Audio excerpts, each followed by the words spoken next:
Why is IoT Academy, hosting a program on the Indian knowledge system? What could be the reason? The thing is, our National Education Policy 2020, it recognizes Indian knowledge and thought. Okay, it has mandated inclusion of this Indian knowledge system in all the higher educational institutions. Now, to understand this, what exactly, why our NEP 2020 is asking us to include Indian knowledge system in our curriculum is, so we have to know the importance of what exactly is Indian knowledge system.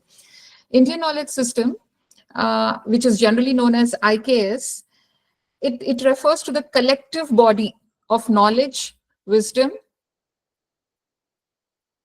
Ma'am, you can go to the first slide only.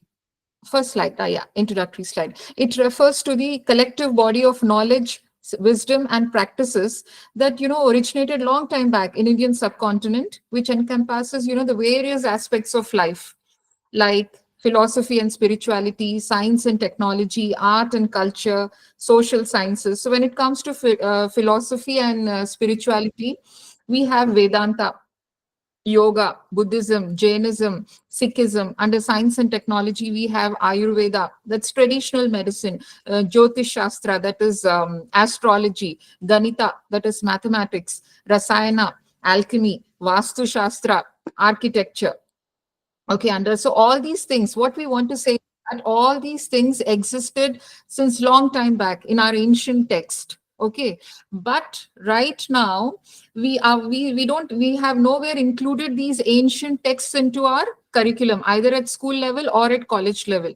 It is nowhere included. So our students or our children, they don't know what exactly is our tradition, or all the things which we are learning now is already written in our ancient text. We have improvised over it. So what we want, what the government right now wants us to do through this national education policy is that they want us to include this Indian knowledge system in our curriculum.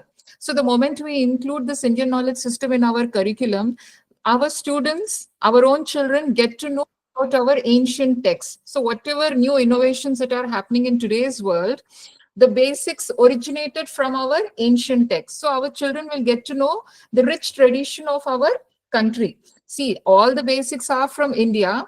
They are improvised and the patents are taken up by some other country. Okay, so our government wants to highlight in the basics of our age-old traditions. So we have found the basement in play in the field of philosophy, in the field of science and technology, in the field of art and culture or social sciences, anything. Even if you get to know the traditional practices like the Ayurvedic medicine or the folk medicine or ecological practices, the agriculture system or the environment, mechanism of protecting the environment, all these basics are there in our ancient text. The thing is, because we are not teaching them, our students are not reading them, they think that, okay, whatever new things that have come, whatever latest innovations or inventions that are happening in the world, we think that the foreign countries are doing it. But actually the basis is from India. They have only improvised over the basic concept, which was already existing in India, and they have come up with their innovations and which they have later patented it. So the government wants our students to know that all the basis is from Indian origin. So that is a basic aim why we have to introduce Indian knowledge system into our curriculum. So the alternative name for Indian knowledge system is Bharatiya Jnana Parampara. Okay. So when it comes to philosophy and spirituality, as I told you, we have Vedas, Vedanta. So in all these scriptures also, there are procedures written on how we can have a better irrigation system, the latest surgical practices. I do agree. Whatever are there in those ancient texts, we have improvised over it. Okay, we have done some modifications, but the basic concept exists there. So when we teach our students, they get to know the basics, and our own students can work on it, and all the innovations or the patents can come to our country only, because the roots are from our country. What is happening now when we are not teaching that? Some foreign country is doing that and they are taking the credit. Okay, they are the ideas on which they are working is on Indian texts only. Okay, the foreign countries are also working on the basic ideas of Indian text and trying to gain name and fame. So the government has envisioned in such a way that we introduce this Indian knowledge system in school as well as in colleges, so that it is beneficial for our own students, our own students of our own country. Okay, ma'am, the next slide. Now, what exactly is IKS? As I told you, it is a term used to refer to the intellectual and philosophical traditions of India, which have a long and rich history. Okay, so it is all dated back from the ancient times. Everything is written in our Vedas, Vedangas, Upanishads, all this, which we hardly study. Next slide, ma'am. So this Indian knowledge system was established in October 2020 with a vision to promote interdisciplinary and transdisciplinary research. Okay, so now when I say interdisciplinary, definitely it refers to integration of multiple academic disciplines and methodologies and perspectives to investigate complex problems. For instance, you have bioinformatics, which is a culmination of biology and computer science, or neuroeconomics, which is again a culmination of neuroscience and economics, or environmental engineering, which is again an amalgamation of engineering and ecology. So this is interdisciplinary, but all the basics again come from our ancient text. And when I say transdisciplinary, it goes beyond interdisciplinary. So here the research or integrating diverse perspectives and knowledge systems to address the real world problems or the complex problems, including non-academic ones. When it comes to interdisciplinary, it is purely academic. When it comes to transdisciplinary, it is beyond interdisciplinary, and it also includes non-academic ones. Next slide, ma'am. Now coming to the core principles of IKS. So first of all, we came to know why is the government emphasizing on Indian knowledge system. What is the basic aim? Now we're going to see the core principles of Indian knowledge system. So first one is Drishti. Drishti, as a term goes, it is a Sanskrit term which means vision or perspective. Okay, the unique perspective that makes this knowledge system Indian and valuable to the world. So in this context of IKS, Drishti refers to the philosophical framework that underlie various traditional Indian disciplines. Okay, so there is a vision. There is a vision or perspective in how you're going to solve any problem that is going to come in the future. All the basics are written in our Indian text. So this would help our Indian students to work on it and come up with inventions or discoveries in the future. Then coming to parampara. So parampara, as it goes, this is also a Sanskrit word. It continuous knowledge traditions of our Indian value system and practices, which is passed down to various generations. Okay, for example, you have Ayurveda. So this is a traditional medical practice which was followed by Charaka and Shushrita long time back, and that's been followed now also. In the latest Ayurvedic syllabus also, you have the same practices which were done by Charaka and Shushrita, the same thing with a little bit of modification. It's been practiced even today in Ayurveda. So like that, we also have Guru Shishya Parampara, the concept of school, how there should be a guru, there should be some students. So this is also a concept which was established long time back, which is written in our scriptures, and we're still following the same. Still, we are having schools and universities which still follow Guru Shishya Parampara. Okay, and that. And then what is the importance? Why should we have all these things? This is basically to preserve the cultural heritage. It ensures the continuity and authenticity of the values which were existing, and how we are continuing it to the future generations also, how we are passing it over to the future generations. It in a way, it fosters community and belongingness. We are all interconnected. Okay, otherwise in today's world, with this social media popping up so much, we are actually least bothered what's happening to our neighbor. But when we focus on the concepts of Indian knowledge system, it will help us to foster community relationships and belongingness to one another. That is the essence of integrating Indian knowledge system into our curriculum. Coming to the next one, that is Laukika Prayojana. That means, the practical applications and benefits of Indian knowledge system in everyday life. Now, for instance, we see when we are constructing a house, we definitely go for the Vastu Shastra. Okay, long time back it was called Vastu Shastra. In our ancient text, it is known as Vastu Shastra, which is again now coming into vogue. Nowadays, also, the architects also, they are following Vastu Shastra for designing our living room. Let it be living room or kitchen. They say this is east facing or west facing. All these things are, again, they have improvised over it, but the basics, the roots belong to the ancient text in which it is written as Vastu Shastra. So nowadays we are following that. In the same way, we also have Artha Shastra, that is, governance, economics and governance for prosperity and stability. Even today, when you are in our latest modern texts also, which teaches about economics and governance, we still follow some of the basic principles laid back by Kautilya. Okay, and the polity, how the policies that he designed, definitely we have improvised, but we still follow the basics. So at the end, what we want to say with regards to the core principles of IKS, that is Drishti, Parampara, and Laukika Prayojana, we mean to say that the basics are here, you improvise it and carry forward. So whatever the traditions of India is, Bharata traditions, all this should, the maximum benefit should be taken by the Indian students. Unlike what is happening now, our students are not learning it. Some foreigners are doing research. They're working on our traditions, and they are trying to come up with new policies and new patents and trying to gain name and fame.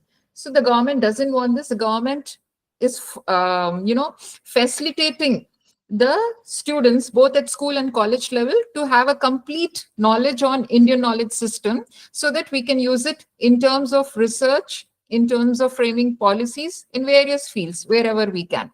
Next slide, ma'am. Now coming to the branches.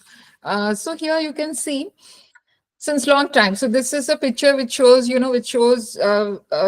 about the rishis there, and latest you also can see a microscope there. So it's nothing but how long time back also we have there was the father of surgery was known as Rishi Shushruta. Shushruta was known as father of surgery. In the same way, the father of yoga was Patanjali, Maharishi Patanjali. Then father of medicine was Charaka. Like that, algebra was put forth by Bhaskaracharya. Okay, some of the noted people. And long time back, somewhere around 1500 years ago, it is written in the scriptures by Varaha Mira that there is water on Mars planet.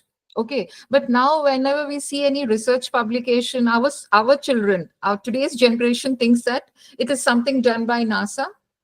But no, they have improvised over it. They are still saying that they are giving an overall picture about how Mars looks like, but it was long back, dated long back around 1500 years ago by Varaha Mira, that there is water on Mars. So life can exist even on Mars. Long time back only it was told. So in the same way, we are having the discovery of decimal system or pi by Aryabhatta, and trigonometry by Aryabhatta and Varaha Mira. Then we have veterinary medicine by Shalihotra, and in the same way, cosmology by Rishi Kapila. So these are the various branches which we'll be seeing in detail in the future slides. So all these people have already talked about the latest inventions that are existing now.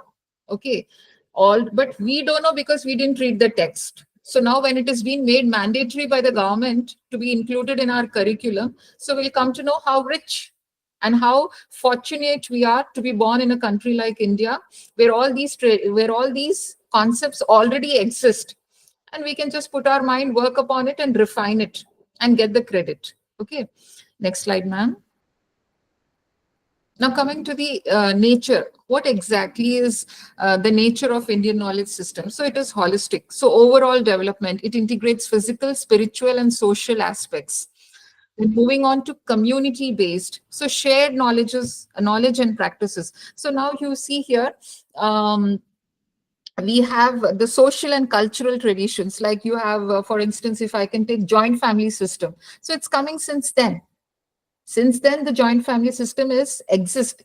We are just following it. We are following the tradition of this joint family system. Even Gotras, okay, we all have Gotra system. Then we have, what we call Gram Sabha, the village council for decision making. All this is existing. All this is there in our Indian tradition. We are just following it. Okay. In the same way, we have Panchayat system. Then not only that, then we have this festivals and celebrations, Diwali. So long time back also Diwali was celebrated. Diwali is known as a festival of light and prosperity. Holi, festival of colors and love. Or Dashera, festival of victory. Okay, so this is all dated back to those years where when we some celebrate as Rama returning back to Ayodhya, taking the kingdomship. So all these things. So today also when we take Dashra, so here also it is victory over the evil things. We are correlating it. So this is all dated back and we're just following the tradition. And then oral tradition, which is passed down through traditions. Now, as we say that on Dashera, it is a victory. We celebrate victory. So it is then also we were celebrating victory and we are passing it on to our further generations also. We are celebrating it now and we also pass it out to our further generations that this festival marks the victory. Or Ganesh Chaturthi, it marks the beginning of all the other festivals. So Lord Ganesha is for before we starting any puja, we worship Lord Ganesha to show that it is a beginning, an auspicious beginning to start any program. So these are certain traditions which are already written, we are following and we will be following it. And then when it comes to, contextual, rooted in local environment and culture. Now, for instance, to cite an example on this, I can say that community-based occupation. Now, for instance, if I'm born in an artisan community, okay, so definitely, though I educate my children go to school, but, there is something that the occupation is running in my community, like, traditional crafts and art, a goldsmith. Father is a goldsmith, though the son is a software engineer, but still at his leisure time, he will definitely practice working on the gold jewelry. Okay, so that is something which comes through our community. It is followed in our tradition. Okay, then you have self-help groups, you have community-based microfinance, then you have cooperative society. The cooperative society existed then also, but it was not given with this name. Now we have cooperative banks, but long time back, if you refer to the ancient text, the sources say that they had a cooperative society, but this name was not given at that time. It was known as community-owned business. Okay, now we have given a new name, a new terminology called cooperative society, cooperative banks, but it was existing then also. Then we have satsangs, some of the spiritual traditions, if you see, which has to be passed on. Satsang was there then also. Now we have given a fancy name known as satsang, and we, community gatherings for spiritual growth. What do we learn there? Once again, we are empowering our value system. They try to relate. The spiritual guru tries to relate with the old text. He's again citing us the examples of what happened in our ancient times only. Then also we had these satsangs, but now we have given a fancy name known as satsang. But then also we had community gatherings. It might be that time it was called community gathering. Now we are calling it as satsang. So these are all traditions which are following since then. Then we have, now for example, if you take festival celebration now, the same harvesting, we celebrate harvest. In Kerala, it is known as Onam. In Hyderabad, in Andhra Pradesh, it is known as Shankranti. In Tamil Nadu, it is known as Pongal. In Punjab, it is known as Baisakhi. So these are the regional traditions. We all follow the we all celebrate the festival of harvesting with different names based on the location where we are located. So that is contextual, rooted in local environment and culture. Okay, at the end of the day, we all live with a value system. We all live for the betterment of the society and betterment of the environment. But the way it is bought out, the way it is given a fancy name is different now. But it is all existing. It was there before also. It is there now also. It will be in the near future also. We are only trying to make our students aware of the concept that this all belongs to the rich tradition of India. So Indians, long time back, Indians discovered or invented all these concepts. We have lost track of it because of the colonial rule in between. We have lost track of our reading our ancient texts. So once again, with the national education policy, we are trying to introduce this into our curriculum so that our students are aware of our rich tradition and we live with those value systems. Okay. Ma'am, next slide.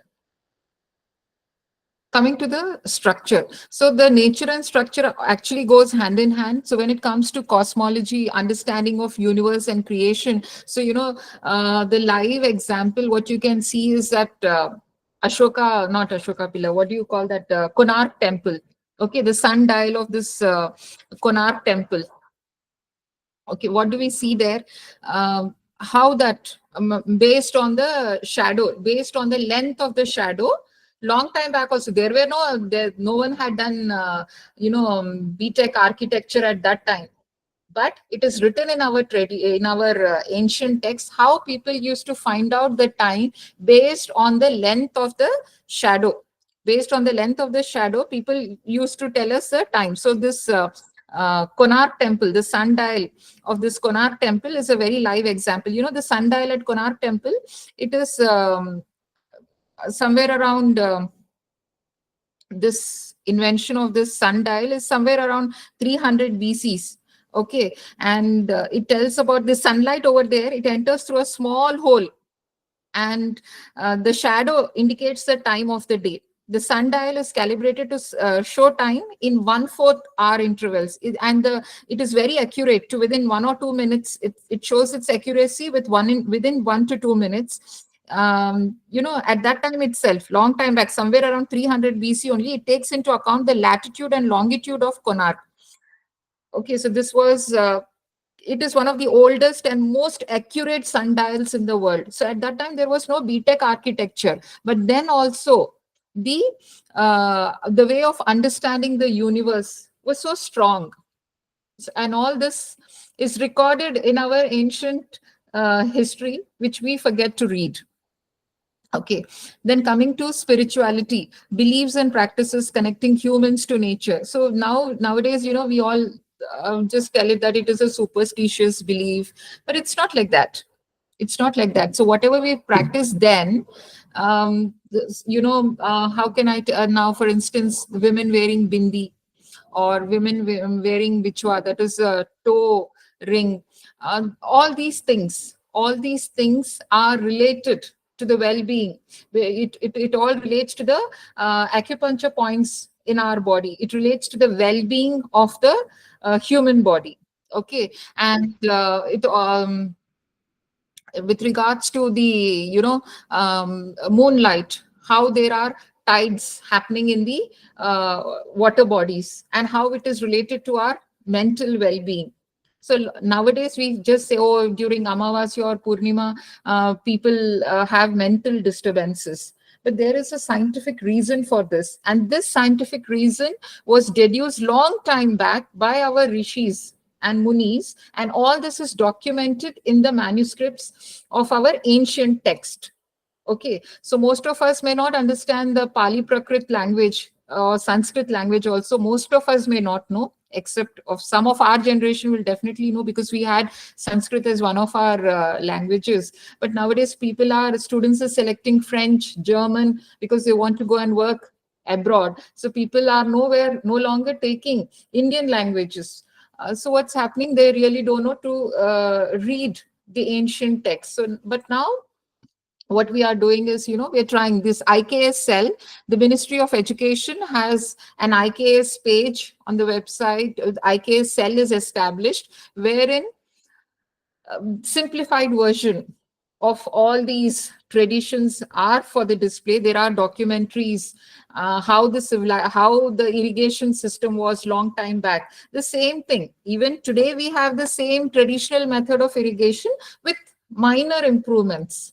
But the credit is taken by some other country for its invention or discovery. But the basic, the basic platform was set by Indians. Okay. So then traditional practices like of this hunting, gathering, agriculture, all these things also is from India. Now for you see, when it comes to agriculture, okay, the same, the organic farming method, where there was no use of pesticides, all this was done then also. When it comes to irrigation methods, this rainwater harvesting or this canal system, which was known as nahars at that time, network of canals for water distribution. Tanks were known as kulams. Okay, it was a reservoir for water storage and irrigation. I'm telling there's just a change in the terminology. At that time it was known as kulam, now it is known as tank. Okay, at that time it was known as nahar, now it is known as canals. You also have step wells. Okay, now also if you go to certain villages, you still find step wells, which is known as baulis, ancient water storage and irrigation system. Now also we have barns, dams. All this existed since then. We have improvised it, we have given a scientific very fanciful name, and we think that this invention is by some foreign country, but no, the roots are from India. Okay, and then this, as I told you, medicine, plant-based remedies and healing practices. So nowadays, pharmacology, we are calling pharmacology is nothing but taking up the secondary metabolites from the plant sources, and then using it on any animal body, undergoing clinical trials and trying to find out the efficacy of that particular secondary metabolite or drug that we have designed. Okay, so this was done long time back also. Now we have given a name called pharmacology, but then also if you refer back, date back, then also there were plant-based remedies. Definitely not to an extent that they were experimented on mice. Might be they were not experimented on mice, they were experimented directly on human beings, but it existed. Then also. Neem or any of our medicinal plants or aromatic plants, the secondary metabolites which were derived from these medicinal and aromatic plants which cured various types of diseases existed then also. Directly they were done on human beings, but now what we are doing, the government doesn't give us permission to directly carry it. We have some ethical policies, so we directly don't do it on human beings, we do it on animal models, and then we wait for the clinical trials to go on. So vaccine production was then also, but it was not given the name as vaccine. Okay, it was simply told as traditional medicine. Okay, so it existed then also. We are the other countries specifically like China, or the Arabs also, they have read our ancient text, they have worked upon our ancient text, they have read the policies so well, and they have tried to work on it, and they have taken the patent. But the idea generation is from Indian mythology or Indian tradition. So that's why we want to inculcate IKS into the curriculum, so that our people, we people of Bharat, are benefited out of it. Social governance, see, clan system governance, as I told you, that time also we had this village panchayat raj, self-help groups, all these things were existing. Now a fancy term like self-help groups have come, but that time also we had this clan system, as you know, based on caste, different vargas were created. Okay, so now we are in the corporate setup, we are having portfolios. Vargas were there. Now we call those vargas as portfolios. Ante. Next one, ma'am. Now, what is the characteristics of IKS? This is all the basics. We have to know why we are learning Indian knowledge system. What is the need of learning Indian knowledge system? So when we know the basics, it's very easy for us to incorporate it into our curriculum. So it's empirical. It's empirical based on observation. So as I told you, it is not a superstitious belief. Whatever concepts or whatever traditions, age-old traditions that we follow are definitely based on observation and experience. So they have an outcome. They have a positive outcome, and it is intergenerational. That is, it's been passed from our as word of mouth. Most of the time, it is not documented because at that time we didn't have intellectual property rights. It was not so very developed. Okay, so it was simply as a grandmother is telling a story to her grandchild. In the same way, it was simply passed on from generation to generation. It was very few things are documented. Rest all is simply told over the mouth. The information is passed over the mouth. Okay, then it is localized. As I told you, some you have tribal areas. The way those tribals try to cure fever is different from the way we people in the city try to cure fever. Okay, they go with the plant medicine mostly. So it is localized, not only medicine, not only treatment for health issues, but also the way of cooking it, the way they cook, the way some other region cooks is different. But all this is again in their text, in their scriptures. We don't know to read that language, but in their scriptures all these things are mentioned. Okay, so now there is a repository. If you go to the website of Indian Knowledge System, when you go to Ministry of Education, there you have a subheading of Indian Knowledge System. You go to a different page, and there you can just look into the documentaries. Okay, you also have newsletters there, and Ministry of Education through this IKS cell is trying to train several teachers, because no, it's not that easy. It's not that easy that everyone can speak on IKS. So they are training.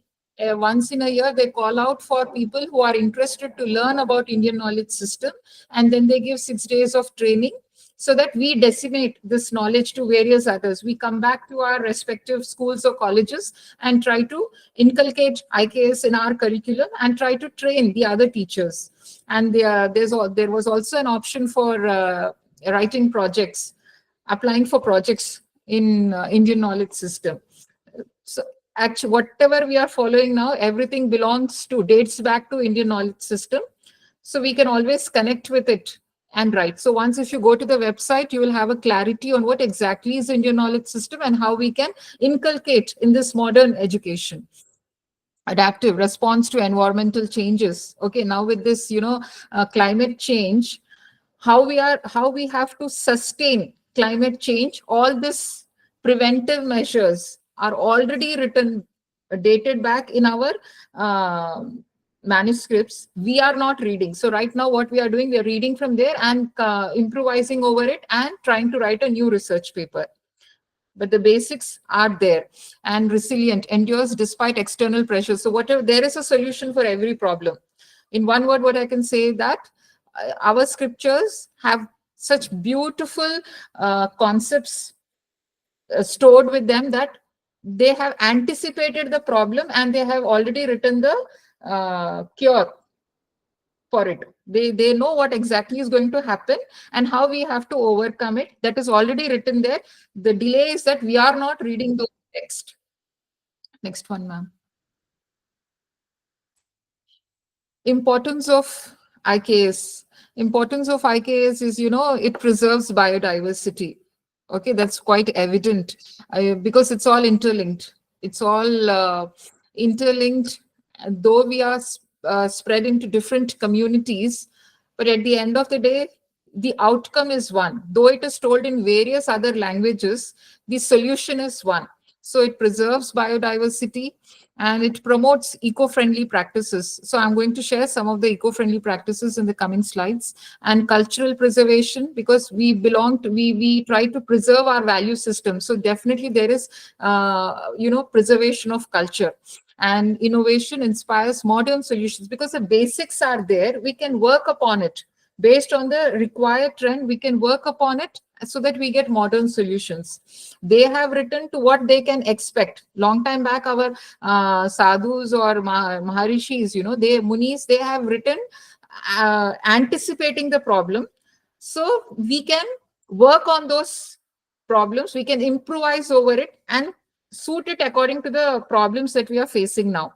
community empowerment enhances self-determination. Because we have some basics in hand, we can rest assured on it. We can fall back on it and improvise. It is not that, see, right now, because we don't know, our students or our children absolutely don't know anything about Indian knowledge system. So what they do, they are simply trying to think. But if they have the support system of what already is existing, we can simply innovate over it. We can work over it on a few lines, and then we can come up with a solution rather than thinking totally new.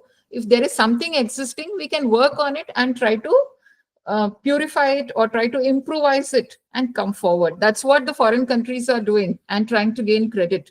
So instead of allowing the other countries to gain credit, we want our own Indian citizens to take up the advantage, read our ancient texts, and try to work on it. Based on this, no, actually, I don't think so. I have some pictorial representations, but I have, because, I had some other issues that I couldn't come up with those pictorial representations, but I can talk about the traditional irrigation methods. I actually wanted to put the slides here, but I couldn't put it, but I can talk about it. That, as I told you, traditional irrigation methods, and then also we had dams. Now also we have dams. So we have improvised over the dams. Okay, how we have improvised over the dams? Definitely by using the latest technology in construction of the dams, in the materials that we use to construct the dams. The concept is taken from there, but the method of construction, that has been improvised. So this I wanted to show, but I couldn't show the pictorial representation here. In the same way, we have,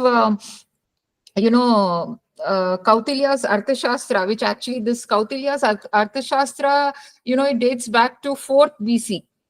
4th century BC, where it describes irrigation system and water management.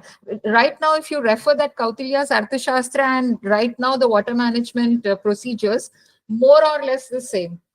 More or less the same. 80% it is the same. If you read the manuscript, it is 80% the same. Just here and there, in executing, we have changed. We have improvised over executing it, but the concept remains the same. The principle of functioning is the same. Only the execution level has changed. In the same way, if you see Varahamira's Brihat Samhita, Brihat Samhita is a manuscript which is written in 6th century BC. Here they discuss about, water conservation and irrigation techniques. Right now also we are following the same irrigation techniques. Okay, the execution procedure, the design of that instrument, the design of the tools to do this irrigation has changed. The concept, the principle remains the same. Only the design has changed. So these are all live examples how we are linked to our ancient text, how we gain knowledge from our ancient text. We also have Vishnu Purana. This is also an ancient text. In this text also, it is they describe about irrigation system and water management. Okay, so this is about traditional irrigation methods. So these are some of the texts, like we have Kautilya's Arthashastra, written in 4th century BC, Varahamira's Brihat Samhita, which is written in 6th century BC, and Vishnu Purana, which is an ancient text. So all these texts, in all of these texts, there is presence of irrigation system which we follow till date. Only the shape of the instrument or the execution level only is different, but the principle remains the same. In the same way, we also have traditional medicine. Shushruta, as I told you before also, father of surgery is known as, Rishi Shushruta is known as father of surgery. So Shushruta, in a book called Shushruta Samhita, it is an ancient Indian medical text, which is coming from 6th century BC, and this is attributed to Shushruta, to Rishi Shushruta. Here, in this particular book, you have surgical procedures, plastic surgery. Now we call it as plastic surgery. That time it was simply It was a surgical procedure. There was no title given to it. But all whatever latest techniques that we are following in plastic surgery, all this is already written in this Shushruta Samhita. Okay. Then we have ophthalmic cataract surgery. Where, what exactly happens in cataract? The lens gets clouded. So how by laser we are breaking that cloudiness of the lens. Okay, the same thing is was done by Shushruta also long time back. Because we lost in touch, because of the British rule, we lost in touch with our ancient texts. Now whatever latest procedures which we are receiving from foreign countries, we think it is their invention, their discovery or their invention. Absolutely not. The roots are Indian. And those people have read our text because they have invaded our country. They have read, not only they have not only depleted our country from our resources, they have also not only resources in the form of gold, but also they have taken our ancient text with them. They have gained knowledge from our ancient text and they have worked upon it, and they have told that it is their invention and their discovery. So they have stolen the ideas also, not only our gold and other resources, but also our ideas from our ancient text. In the same way, we also have anatomy, the details of human anatomy, cardiovascular system, all these things. Now the skeletal system is not by some foreigners. US has not come with this simulation procedures. Long time back also we had a simulation procedure. Definitely it was not digital. Now how you see simulation procedures in a digital format, it was not like that. But then also Shushruta, if you see some of the slides, I couldn't incorporate the slides. Actually, that would have been even more beneficial. How he explained the skeletal system. In one of the pictures, we can see how Shushruta was explaining the skeletal system, the parts of our body. Now we are calling it as simulation and trying to read it digitally. But then also, long time back, Shushruta himself explained the parts of the body. What is a rib cage? Definitely with different terminology. And then now we are having pharmacology, as I told you. What is pharmacology? Wherein we are using the secondary metabolites which come from the medicinal plants and trying to cure diabetes or high blood pressure or cancer or tuberculosis by using medicinal plants. Okay, the metabolites which are derived from medicinal plants, we are using them to treat our diseases. Long time back also it existed, but now we have given a name called pharmacology. Okay, then also traditional medicine existed. The only difference is it was experimented on human beings and animals both together commonly, but now it is experimented on animals. If the animals show good result, then we send it to the ethical clearance committee, and then only we are using it on human beings. Now that branch of science is known as pharmacology, but long back it was no pharmacology. Shushruta simply told it's traditional medicine. Okay, so when they had fever, they would simply chew some neem leaves. Okay, they didn't take paracetamol as we take now. Paracetamol contains all the secondary metabolites derived from medicinal plants, which are antipyretic, which reduces the temperature of the body. Okay, then we have pathology. Okay, various diseases and their treatments. All these references are there in our Shushruta Samhita also. From there only it's been developed. And now we are writing several research articles based on those references only. Then coming to ethics, which is very, very important. At that time also, in Shushruta Samhita book, which is written in 6th century BC, there also there is reference of ethics, which emphasizes on importance of medical ethics and patient care. Okay, so it's not now, right? Now we are not coming with some ethical clearance and all, but ethics, the concept of ethics existed then also. Then also it was seen which is right, which is wrong. Then also there was a concept of right and wrong, even in 6th century BC. Now also there is a concept, but most of the time we think that it is derived from some other country. No, the basis is from India. So when it comes to ophthalmic surgery like cataract removal or squint correction, or when it comes to plastic surgery like skin grafting, that time also, nowadays all the celebrities go for rhinoplasty, correction of their features to look even more sharp and good. Shushruta also did a lot of plastic surgery, rhinoplasty was done, correction of nose was done. Definitely, he didn't do at that time to enhance the beauty, but he did it to cure sinus problems. He envisaged it in that way to cure sinus problems. Now we are using rhinoplasty to correct our features. Definitely, we are also using it for sinus problems. But apart from that, even to build our features, even to express our features more sharply, we are going for rhinoplasty. Then we also had laparotomy. Now it is known as laparotomy. That is nothing but our abdominal surgery. But that time also abdominal surgery was done. It was known as abdominal surgery. Now we are calling it as laparotomy. The scientific name is given to it, but the basis lies from Sushruta Samhita. So it is an ancient text of Indian origin put forth by Sushruta, Rishi Sushruta. Okay, then we have amputations. Okay, so removal of limbs. Then also, long back also amputations were done. It is not that only now when a person is suffering with any kind of infections, definitely when he is highly diabetic, people, the doctor suggests for amputation. So this concept again dates back from Sushruta Samhita. There were amputations done.